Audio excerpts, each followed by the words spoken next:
All right, let's just jump right in. What if I told you there's an animal out there, besides us, that can totally reshape an entire landscape? I mean, an animal that can literally change the path of rivers, create huge new wetlands, and spark an explosion of life, and do it all with just some sticks and mud. Well, today we're talking about the planet's other great engineer. So there's actually an official term for this kind of superpower: ecosystem engineer. It's a pretty cool concept. It basically recognizes that certain species, not just humans, have this incredible outsized impact on the world around them. They fundamentally change the physical environment, and when they do that, they create brand new opportunities for countless other living things. So that begs the question, right? If we're not talking about people with bulldozers and concrete, who is it? What animal has this wild ability to alter the very shape of the land, the way water flows, and the entire web of life in a place? Well, meet the beaver. These guys aren't just engineers, they're also what we call a keystone species. And that's a huge deal. It means their role in the ecosystem is so important that if you take them away, the whole thing can start to fall apart. But as we're about to see, when you bring them back, something truly amazing happens. And to see this in action, we don't need to look at a textbook. Let's check out a fantastic real-world example: the Essex Beaver project over in the UK. This all started just 5 years ago, so this is happening as we speak. The whole project kicked off with just a single pair of beavers. They were released into a woodland, and, well, 5 years later, that pair has become a bustling little family of 11. It just goes to show how quickly they can get to work when you give them a chance. So, what has this family of 11 been up to? Well, they've been busy. In a space of just 10 acres, they've built a whopping 9 dams. 9! And that, my friends, is where the real engineering, the real transformation begins. And the results of those 9 dams is... honestly, it's staggering. That landscape now holds an estimated 3 million extra liters of water. A simple little stream has been transformed into this complex series of ponds, and that has changed absolutely everything about how that system works. You know, the impact has been so incredible that the estate manager, Archie Ruggles-Breeze, said it was, and I quote, better than we could ever have imagined. That's not a scientist talking. That's the person seeing these changes with his own eyes every single day.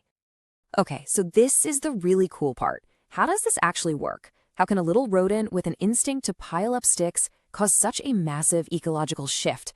Let's break down the science of it. It's really just a beautiful, logical chain reaction. First, the beavers build their dams. Right away, that slows down the stream. Now, as the water slows, it loses its power and starts to drop all the silt and sediment it was carrying. That stuff builds up, the water pools, and it starts to seep into the surrounding ground, which raises the whole water table. And the final result? You've got a brand new wetland habitat. I mean, the change is just night and day.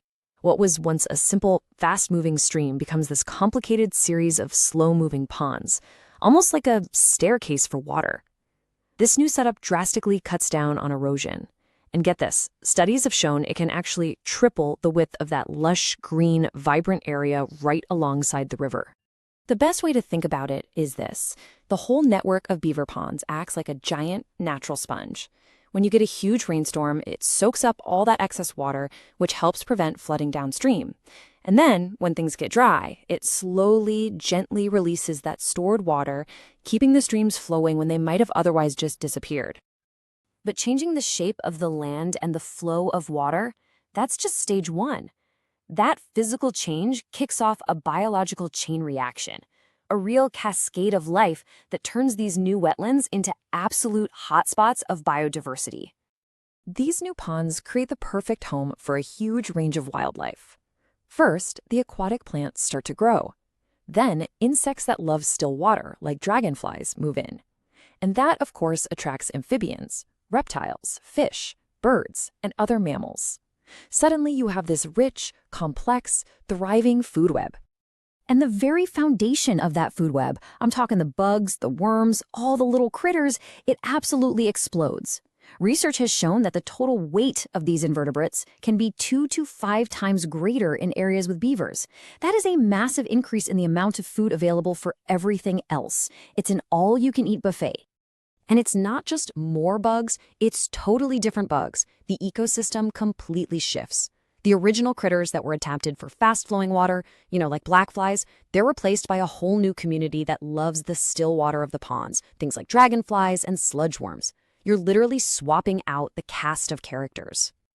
But here's the crazy part of this whole thing. This incredible story of ecological revival, it almost didn't happen. To really get why beavers are so important today, you have to understand just how close we came to losing them for good. Just over a century ago, beavers had been hunted to the very brink of extinction. In Eurasia, the population had crashed to only about 1,200 animals. In the entire continent, think about that. But then, starting in the 1920s, a massive conservation effort kicked off. And thanks to legal protection and reintroduction programs, their numbers have made a spectacular comeback. It's a true conservation success story. So why does any of this matter to us, right here, right now? Well, this isn't just some cute story about a fuzzy animal. It has massive implications for how we deal with our landscapes in a rapidly changing climate. Here's the bottom line, the big takeaway. Beavers are a powerful, self-sustaining, and totally free nature-based solution. The work they do, their engineering, it helps build resilience right into our ecosystems, making them way better at handling the shocks of extreme weather. And that really leaves us with one final big question to think about. As we face a future with more and more intense floods and droughts, could it be that one of our best partners, one of our most effective allies in building a safer world, isn't some new technology, but is actually an ancient engineer that we almost lost forever?